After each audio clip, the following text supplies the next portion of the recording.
Assalamualaikum warahmatullahi wabarakatuh. Perkenalkan, nama saya Ridho Al-Qudran, MPM 20 100 12 111 023. Ingin menjelaskan sejarah komputer dan perkembangannya. Sejak dulu proses pengelolaan data telah dilakukan oleh manusia. Manusia juga menemukan alat mekanik dan elektronik untuk membantu manusia dalam menghitung dan mengelola data supaya bisa dapat hasil lebih cepat. Saat ini komputer dan piranti pendukungnya telah masuk dalam setiap aspek kehidupan di pekerjaan. Komputer yang ada sekarang memiliki kemampuan yang lebih dari sekedar menghitung matematika biasa. Di antaranya ada sistem komputer kasa, supermarket yang mampu membaca kode barang belanja, sentral telepon yang menangani jutaan panggilan dan komunikasi, jaringan komputer dan internet yang mampu menghubungkan berbagai tempat di dunia. Sejarah komputer menurut periodenya ialah alat hitung tradisional dan kalkulator mekanik. Komputer generasi pertama, kedua, ketiga, keempat, dan kelima sampai saat ini yang kita pakai. Komputer generasi pertama 1946 sampai dengan 1959. Dengan terjadi Perang Dunia Kedua, negara-negara yang terlibat dalam perang tersebut berusaha mengembangkan untuk mengeksploit potensi strategis yang dimiliki komputer. Hal ini meningkatkan pendanaan pengembangan komputer serta mempercepat kemajuan teknik komputer. Ciri-ciri komputer generasi pertama adalah penggunaan tube vakum yang membuat komputer pada masa tersebut berukuran sangat besar. Ada silinder magnetik untuk menyimpan data. Instruksi operasi dibuat secara spesifik untuk suatu tugas tertentu. Setiap komputer memiliki program kode biner yang berbeda yang disebut dengan bahasa mesin. Hal ini menyebabkan komputer sulit untuk diprogram dan membatasi kecepatannya. Komputer generasi kedua 1959 sampai dengan 1964. Mesin pertama yang memanfaatkan teknologi baru ini ada superkomputer. IBM membuat superkomputer bernama Strike dan Prairie Ren membuat komputer bernama LAR. Komputer-komputer ini yang dikembangkan untuk laboratorium energi atom dapat menangani sejumlah besar data, sebuah kemampuan yang sangat dibutuhkan oleh peneliti atom. Pada awal tahun 1960-an, mulai bermuncul komputer generasi kedua yang sukses di bidang bisnis, di universitas, dan di pemerintahan. Komputer generasi kedua ini merupakan komputer yang sepenuhnya menggunakan transistor. Mereka juga memiliki komponen-komponen yang dapat diasosiasikan dengan komputer pada saat ini, yaitu printer, penyimpanan dalam disket, memori, sistem operasi, dan program. Ciri komputer pada generasi kedua ini ialah penggunaan transistor sehingga ukuran lebih kecil, adanya pengembangan memori intermagnetik, mampu mengembangkan komputer generasi kedua yang lebih kecil, lebih cepat, lebih dapat diandalkan, dan lebih hemat energi dibandingkan para pendahulu. Penggantian dari bahasa mesin menjadi bahasa assembly, munculnya bahasa program COBOL dan Fortran. Komputer generasi ketiga 1964 sampai dengan 1970. Walaupun transistor dalam banyak hal menguliti tube vakum, namun transistor menghasilkan panas dan yang cukup besar yang dapat berpotensi merusak bagian-bagian internal komputer. Batu Karsa menghilangkan masalah ini. Jack Kilby, seorang insinyur di Texas Instruments, mengembangkan sirkuit integrasi di tahun 1958. IC mengkombinasikan 3 komponen elektronik dalam sebuah piringan silikon kecil yang terbuat dari pasir kuarsa. Pada ilmuwan kemudian berhasil memasukkan lebih banyak komponen-komponen ke dalam suatu chip tunggal yang disebut dengan semi-konduktor.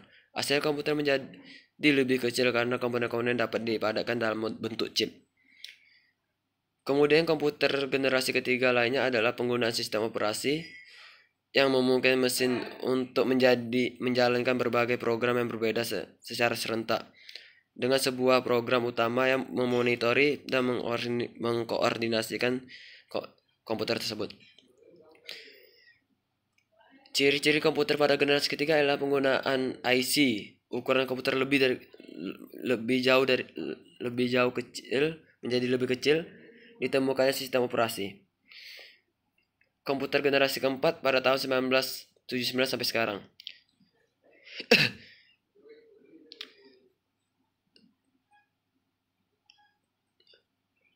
Setelah IC, tujuan pengembangan menjadi lebih jelas. Pengecilan ukuran sirkuit dan komponen-komponen elektrik.